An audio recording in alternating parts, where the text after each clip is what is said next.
Mas chegamos à última mensagem, então, da primeira carta escrita por João. A nossa proposta nessas mensagens foi olharmos para a temática da carta de João e extrairmos os conselhos práticos para nossas vidas, em como sermos melhores crentes, em como podermos ser mais obedientes à palavra do Senhor. E ao longo da série, nós tratamos de alguns desvios doutrinários. Lembra? Falamos sobre o gnosticismo, falamos um pouquinho também na semana passada sobre o arianismo, sobre o pelagianismo, que são sempre doutrinas que no decorrer da história aparecem para diminuir a pessoa de Jesus Cristo. Qualquer movimento que tire de Jesus Cristo a primazia não deve ser, irmãos, jamais valorizado, defendido ou sequer receber o nosso crédito. Por quê? Porque quando negam a divindade ou mesmo a humanidade de Jesus ou a sua suficiência, estão negando a salvação que há em Jesus Cristo. Vimos na semana passada, mais especificamente, sobre a propiciação. O que é a propiciação, senão um sacrifício que foi feito propício a nós, ou seja, em favor de nós. Então não haveria a mínima possibilidade de sermos salvos se não fosse pela graça divina, por uma intervenção divina, por um plano divino, que dos altos céus, então, olhando para a nossa miserabilidade, Ele decidisse nos salvar. Não haveria nenhuma chance para nós, porque obras não nos salvam. Você pode ser o melhor possível que você pense ser, mas essa sua bondade, essas suas boas obras, jamais poderiam te justificar diante de Deus. Nós sempre ficaríamos aquém, e muito aquém. Então nós vimos sobre a propiciação, a salvação, que vem em caráter substitutivo. Ou seja, Cristo na cruz do Calvário não morreu pelos pecados dele, porque ele era o perfeito Filho de Deus, o Deus encarnado, o homem Deus, o único mediador entre Deus e os homens, o caminho, a verdade e a vida. Mas o sacrifício de Jesus foi recebido, foi aceito por Deus, foi propício a nós, porque em Jesus Cristo Deus encontrou um justo, o perfeito, aquele que nunca pecou e que poderia então pegar os seus créditos e nos favorecer. Uma vida sem pecado que nos substituiria na cruz do Calvário. Eu sei que é difícil a gente entender isso, porque no direito brasileiro a pena é individualizada, a pena é pessoal, há a pessoalidade da pena. Eu não posso transferir a minha pena para outro. Ninguém pode pagar aquilo que eu deva pagar. Porque senão eu tenho certeza que um pai ou uma mãe se levantaria para dizer: não, eu pago a pena no lugar do meu filho. Eu vou preso no lugar do meu filho. Mas a pena é pessoal. Eu sei que é difícil a gente entender isso. Mas dentro do direito divino, Jesus Cristo assumiu o nosso lugar na cruz do Calvário. É algo tremendo. E é algo que a gente não pode negar. Porque a nossa salvação depende disso. Ah, irmãos, mas nesse domingo especial, e aprove a Deus que a nossa última mensagem fosse exatamente nesse dia em que celebramos o batismo e a ceia. Porque o que nós observaremos no capítulo 5 da primeira carta de João, a partir do versículo 5, abra sua Bíblia já, primeira carta de João, primeira epístola, tá? É lá no finalzinho. É antes de Apocalipse, vem Judas, aí vem a terceira, a segunda e a primeira de João. Vem do fim para o começo. Primeira de João. Capítulo 5, a partir do versículo 5, o que nós veremos, e o tema da nossa breve mensagem de hoje será o testemunho tríplice de Deus. O testemunho tríplice de Deus. Está com a sua Bíblia aberta? Mais uma vez, só fecha os teus olhos e abre o teu coração. Pai bendito, fala aos nossos corações por intermédio da tua palavra. É a oração que eu faço em nome de Jesus. Amém. Diz assim a palavra do Senhor em 1 João 5, 5 a 8. Quem é que vence o mundo, senão aquele que crê que Jesus é o Filho de Deus? Nós terminamos a mensagem domingo passado falando sobre isso. Que nós podemos ter plena convicção. Nisto cremos. Lembra que nós falamos sobre os nistos semana passada. E nisto nós cremos. Que nós somos vitoriosos por intermédio de Jesus Cristo. Até porque, no capítulo 4, no versículo 4, João já disse que maior é o que está em nós do que aquele que está no mundo. Você pode dizer amém ou não? É maior o que está em nós. Então aqui João continua dizendo, 5, 6 agora. Este é aquele que veio por água e sangue. Isto é, Jesus Cristo, não só por água, mas por água e por sangue. E o Espírito é o que testifica, porque o Espírito é a verdade. Guarda esses 3 elementos, 2 elementos e uma pessoa, a pessoa do Espírito Santo. Aqui está sendo dito de água, de sangue e do Espírito, que é a verdade. 7. Porque eu vou dizer, da mesma forma que 3 são os que testificam no céu. O Pai, a palavra, e leia-se por palavra Jesus. Lembra? Palavra é o verbo. Lembra que João, o mesmo João que escreveu a carta, é o João que escreveu o Evangelho. E lá no capítulo 1 de João ele disse, no princípio era o verbo, porque o verbo estava com Deus, porque o verbo era Deus. Traduzindo o verbo, palavra, logos. Então aqui João está dizendo, 7 mais uma vez, 3 são os que testificam no céu. Quem? O Pai, Deus o Pai. A palavra, Deus o Filho, Jesus. E o Espírito Santo. E esses 3 são um. Você duvida disso? Nós cremos num Deus triuno, amém ou não? Amém. Cremos e defendemos a triunidade divina. Não são 3 deuses. Mas são 3 pessoas distintas. Dotadas do mesmo poder, da mesma honra. Dotadas da mesma essência. E que juntos personificam o nosso único Deus. Cada um tem um papel. Cada um desempenha uma ação. E aqui está dito que os 3 testificam no céu, mas os 3 são um. Da mesma forma que há esse testemunho nos céus do nosso Deus triuno, há um testemunho na terra. E olha que interessante. 3 são os que testificam na terra: o Espírito, a água e o sangue. E esses 3 concordam também em um. Quais são os 3 que testificam na terra? O Espírito, a água e o sangue. Talvez você pergunte, pastor, o que João queria dizer com isso aqui? São inúmeras as interpretações. Existem alguns que interpretam que aqui está falando da água ligando à humanidade de Jesus. Porque todos nós nascemos envoltos por uma placenta e lá dentro existe o líquido amniótico que nos faz existir como seres humanos. E que acreditam que essa água se refere exatamente a isso, a bolsa uterina. Dizendo e provando que Cristo nasceu verdadeiramente da Virgem Maria, como um homem. E que o sangue nos remete à cruz do Calvário, ao seu sacrifício. E que o Espírito, é claro, não temos dúvida, se trata do Espírito Santo. Existe uma outra interpretação mais histórica, cristológica histórica. E é nessa interpretação que nós mais nos apegamos. Que é o fato de que essa água está indicando o primeiro testemunho público da divindade de Jesus. O primeiro testemunho público diante dos homens de que Jesus era o Filho de Deus. Vocês se lembram onde ocorre isso? No batismo de Jesus, por João Batista, no Rio Jordão.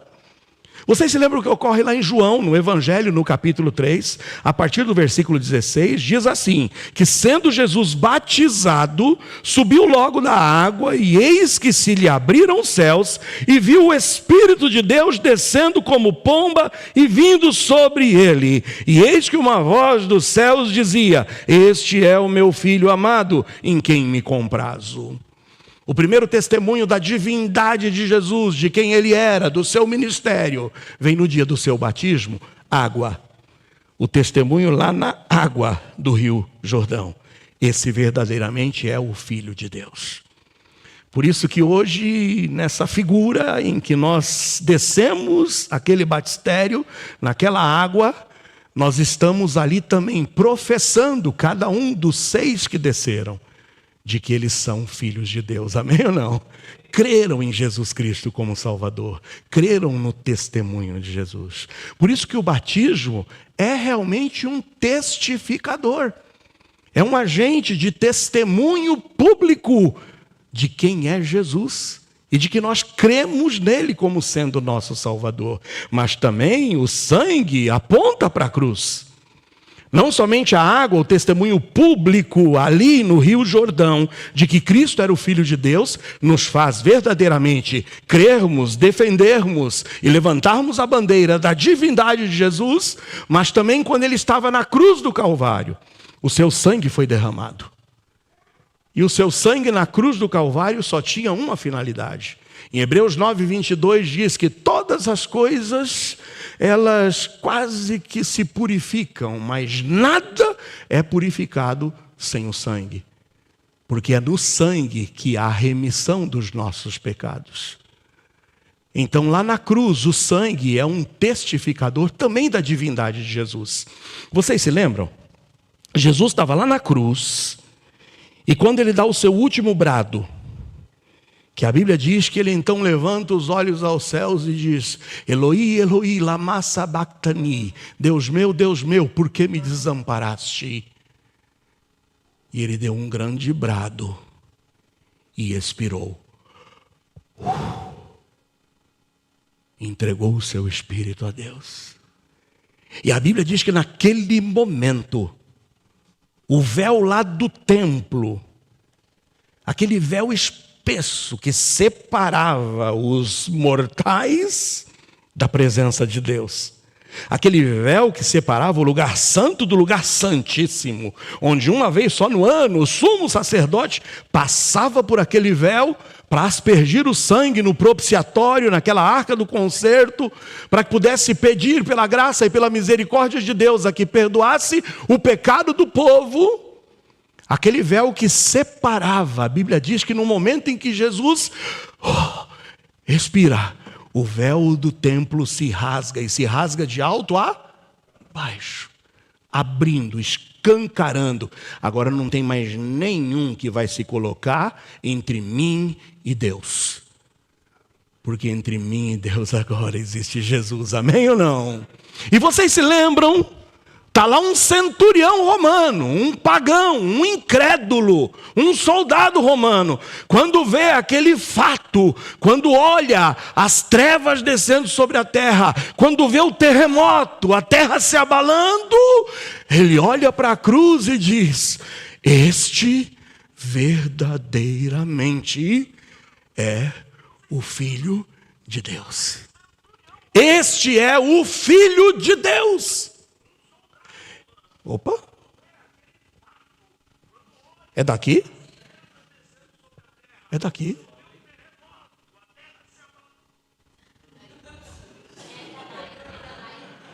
É da live? Ufa! Amém, amém.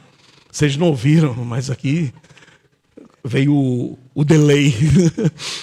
Irmãos, aquele soldado disse, este verdadeiramente era o Filho de Deus. Lá na cruz, o sangue foi um testificador da divindade de Cristo. Por isso que no batismo Jesus é publicado, declarado como sendo o Filho de Deus. Na cruz ele é declarado como sendo o Filho de Deus. E por que que o terceiro que testifica aqui na terra é o Espírito? Porque em Romanos 8, 15 e 16, olha o que diz em Romanos 8, 15 e 16. Porque não recebestes o espírito de escravidão, para outra vez estardes em temor, mas recebestes o espírito de adoção de filhos, pelo qual clamamos, Abba, Pai. Porque o próprio Espírito testifica com o nosso espírito que somos o que, irmãos? Filhos de Deus, amém ou não? Não há outra forma de dizermos que somos filhos de Deus, a não ser pela presença do Espírito Santo dentro de nós. E a minha pergunta é crucial para você agora. Porque existe um movimento religioso que vai fazer uma aplicação desse texto, de que os três testificam na terra: a água, o sangue e o Espírito, dizendo que a água, o batismo, é quem nos salva, e que a comunhão na Eucaristia é o que nos salva, e que o Espírito afirma isso no nosso coração. Vai colocar no ritualismo, vai colocar nos atos a nossa salvação. Mas a salvação não está no ato. A salvação está em Cristo, amém ou não? Única e tão somente em Cristo. E a minha pergunta para ti é a seguinte: se você está se apegando à religião, se você está se apegando a a uma religiosidade que te escravize num ritualismo, e se você estiver achando e se apegando a um ritualismo como sendo a garantia da tua salvação, eu te digo, arrependa-se dos teus pecados hoje. Creia em Jesus como sendo o teu único Salvador. Entrega o teu coração a Ele. Porque sem Jesus e fora de Jesus não há salvação. Ele é o único caminho, a única verdade e a única vida. Porque o testemunho, o conteúdo do testemunho, lá no batismo de Jesus, lá na cruz do Calvário, e o testemunho que o Espírito Santo hoje coloca em nossos corações, no momento em que cremos, é o seguinte. Está com a Bíblia aberta ainda em 1 João 5? Olha o que diz o versículo 11. O testemunho é este, que Deus nos deu a vida eterna. E essa vida está em quem, irmãos? Em seu Filho, amém ou não? A vida eterna está no seu Filho. 12. Quem tem o Filho tem a vida. Quem não tem o Filho de Deus não tem a vida. Por isso que essas coisas vos escrevi, os que credes no nome do Filho de Deus, para que saibais que tendes a vida eterna, e para que creiais no nome do Filho de Deus. Para ti não existe outro caminho, é só Jesus. Para nós não existe outra possibilidade a não ser Jesus. E a Bíblia está dizendo que você e eu podemos saber, podemos afirmar, e isso vem por intermédio de Jesus. João nunca escreveu para que nós esperássemos ter uma esperança, esperássemos ter uma certeza, esperássemos ter uma salvação. Não, para que nós soubéssemos que nós temos a salvação. E nós podemos dizer, eu sei em quem eu tenho crido, e estou bem certo que é poderoso para guardar o meu depósito até aquele dia. Você precisa ter certeza, meu irmão. A palavra está dizendo que você precisa saber. Isso não é orgulho, não é soberba.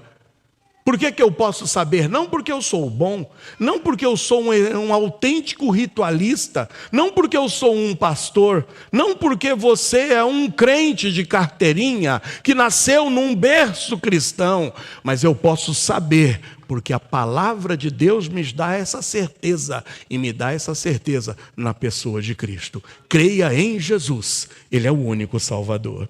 Por isso que eu quero terminar, me encaminhar para o final dessa mensagem, falando, semana passada nós vimos os mistos, só que hoje nós veremos os sabemos.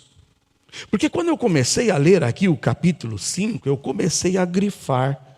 Quantas vezes aparece a palavra saibais, sabemos, sabemos, sabemos. Ele vai repetir 5 vezes. 5 coisas que você e eu precisamos saber. E nós vamos nos encaminhar para o final dessa série, falando para você em alto e bom som, de 5 coisas que você precisa saber. E que João deixou claro aqui, do que você e eu precisamos saber. Primeiro, está aqui no 13. Essas coisas os escrevi, os que credes no nome do Filho de Deus, para que saibais. Saibais o quê? Que tendes a vida eterna. Amém ou não? Saiba, você pode saber que tem a vida eterna. Mas você só pode saber que tem a vida eterna, porque 3 são as testemunhas aqui nessa terra. Primeiro, a água, que nos lembra que Jesus é o perfeito Filho de Deus e que começou o seu ministério lá no seu batismo no Rio Jordão. O sangue é um testificador. Sim, na cruz do Calvário, ele derramou sangue para pagar o preço dos meus pecados. Mas o Espírito é o terceiro testificador, porque ninguém pode dizer que Jesus é o Cristo, a não ser pelo Espírito Santo de Deus que está vivendo dentro de você. E a Bíblia diz que esse Espírito vem habitar em nossos corações no dia em que nós cremos na mensagem do Evangelho. Em quem vós estáis, diz Paulo quando escreve aos Efésios, no capítulo 1, no versículo 13, em quem vós estáis, no dia em que credes no Evangelho da salvação, e tendo nele crido, fostes selados com o Espírito Santo da promessa, o qual é o penhor para a salvação de todo aquele que crê. Quantos aqui já creram em Jesus? Diga amém. É pelo Espírito que você pode dizer, eu sei em quem eu tenho crido. Eu sei que eu sou salvo, porque o Espírito Santo de Deus selou o meu coração. Louvado e bendito seja o Senhor. A segunda coisa que você precisa saber, está aqui nos versículos 14 e 15.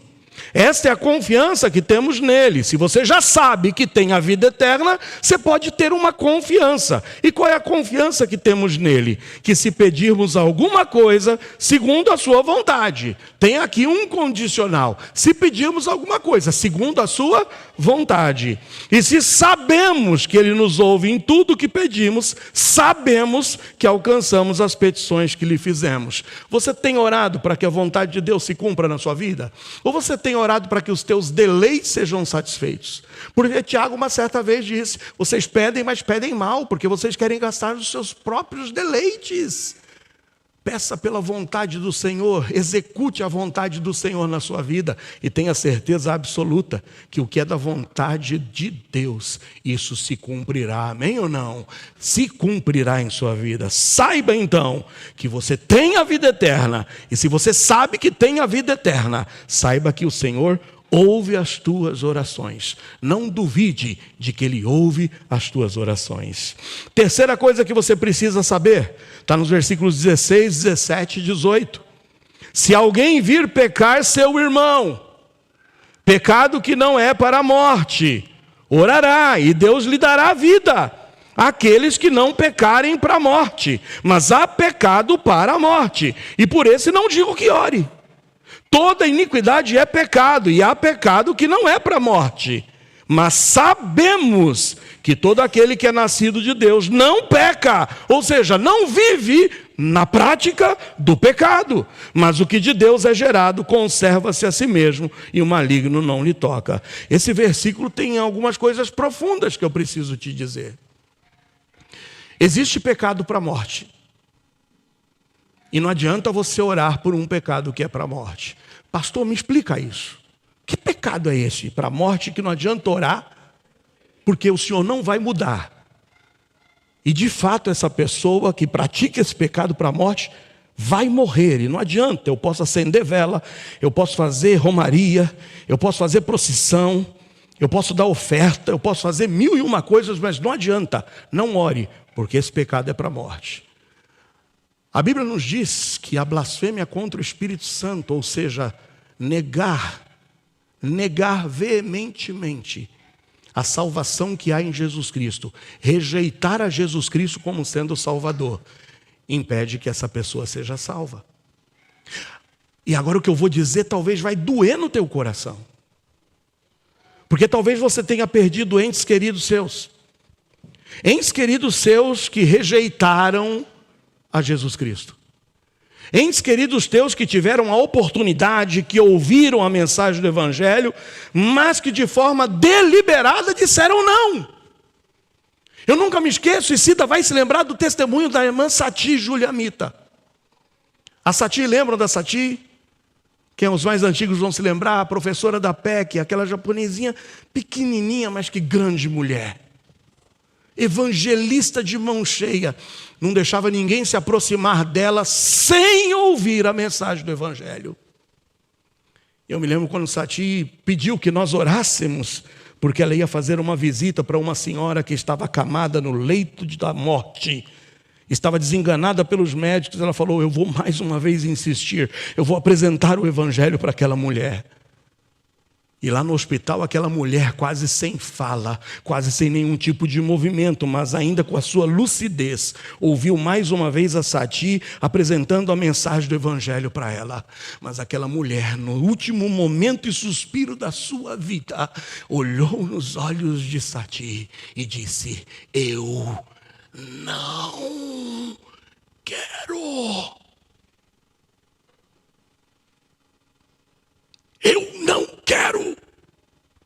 A voz dela não saía, mas o seu último suspiro foi para dizer: não me venha, em outras palavras, com esse Evangelho, não me venha com Jesus. Eu não quero Jesus. Eu tenho que ser claro em te dizer que não adianta orar por aquele que comete o pecado de morte. Não adianta orar, não haverá segunda chance. Aos homens está ordenado morrer uma vez, depois disso vem o juízo.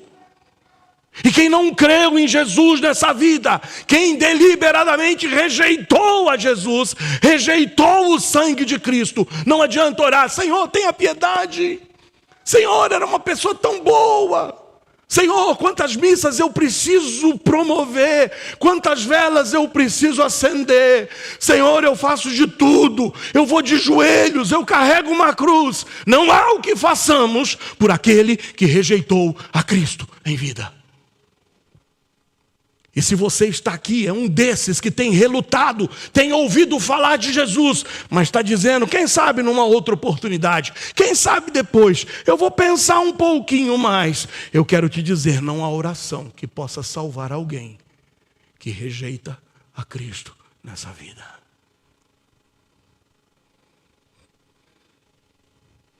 Mas eu acredito que nunca é tarde demais. Porque enquanto há vida, há esperança. Louvado seja Deus. Prega, fala, anuncia. Ainda que seja ali no leito de morte, fale. Eu acredito e creio na misericórdia divina de uma pessoa que não teve tempo, como aquele ex-ladrão na cruz do Calvário. Aquele homem estava lá, sofrendo no seu corpo o castigo do seu pecado. Era um ladrão. Eu não sei qual é o pecado, o crime cometido, mas eu sei que ao lado de Jesus estavam dois ali. E um olhou para Jesus e disse: eu mereço estar aqui. Reconheceu que era pecador. Eu mereço estar aqui.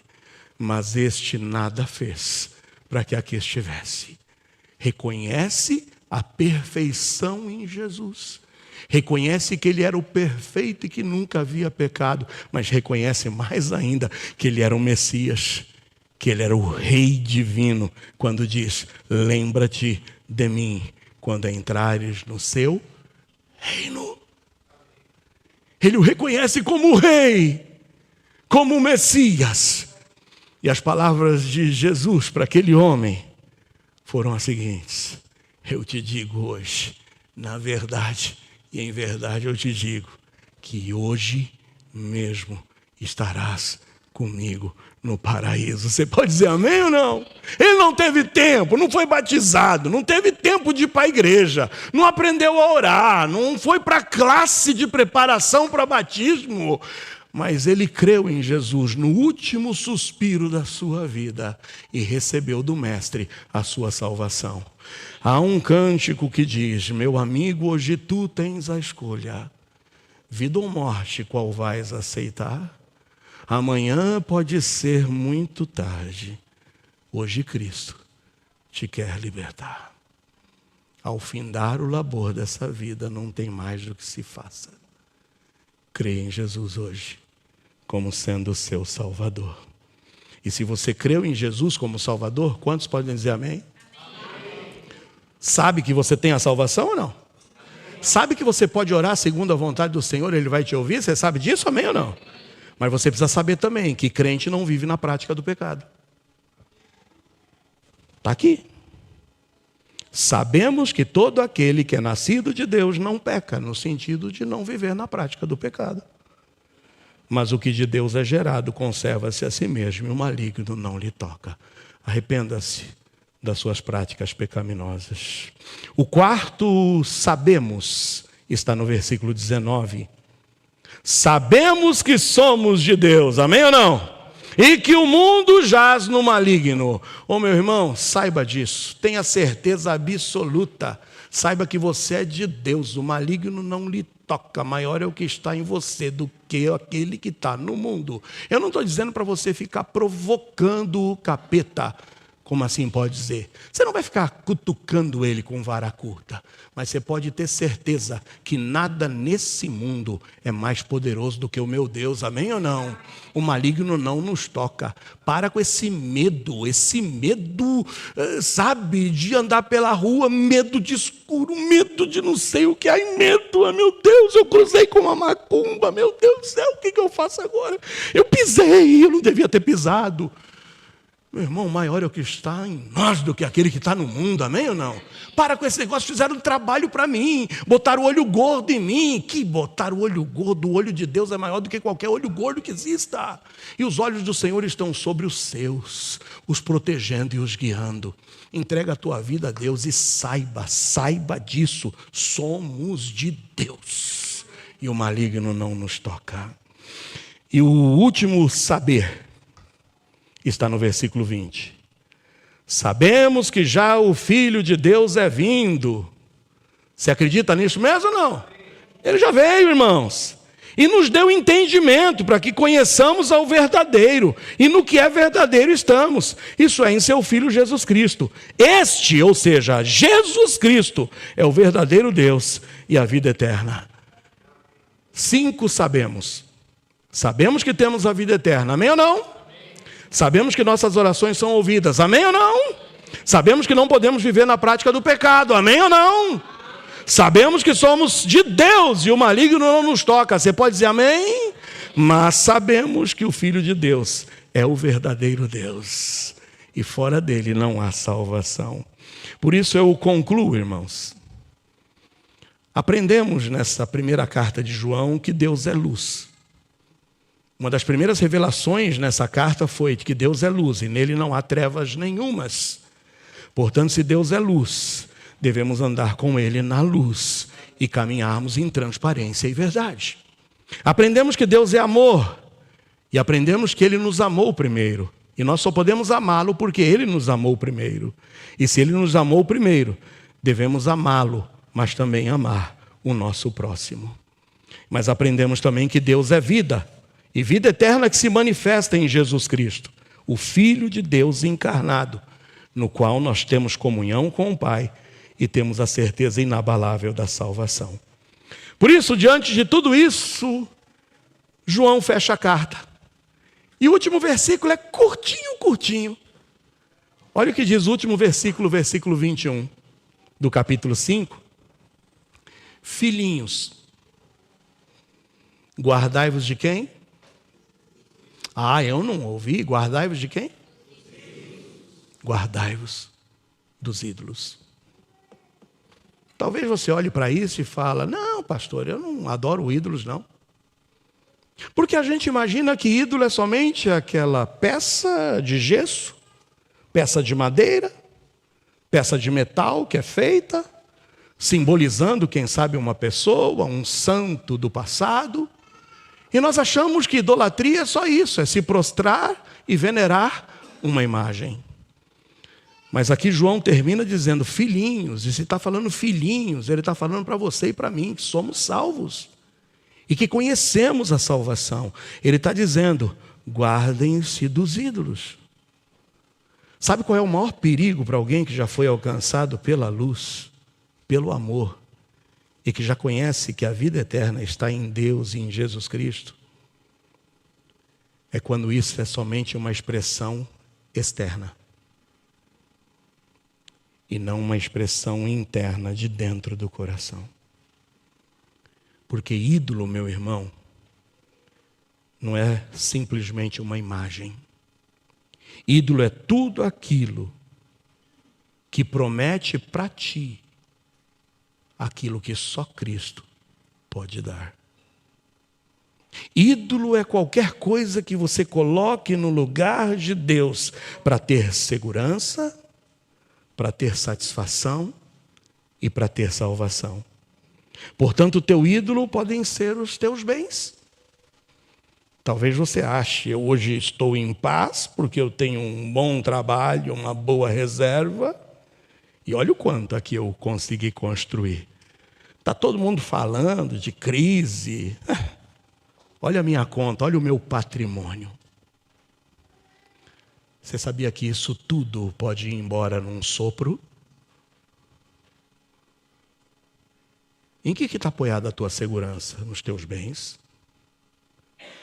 Em que está apoiada a tua salvação? E é nisso que a gente pode construir ídolos.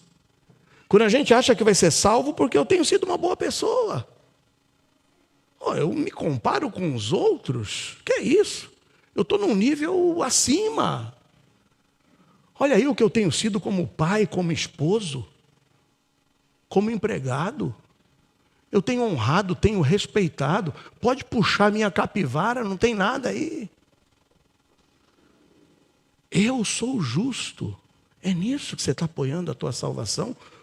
O teu ídolo é o teu caráter e a tua integridade? Em que você está colocando a tua segurança? Em que você está colocando a tua satisfação?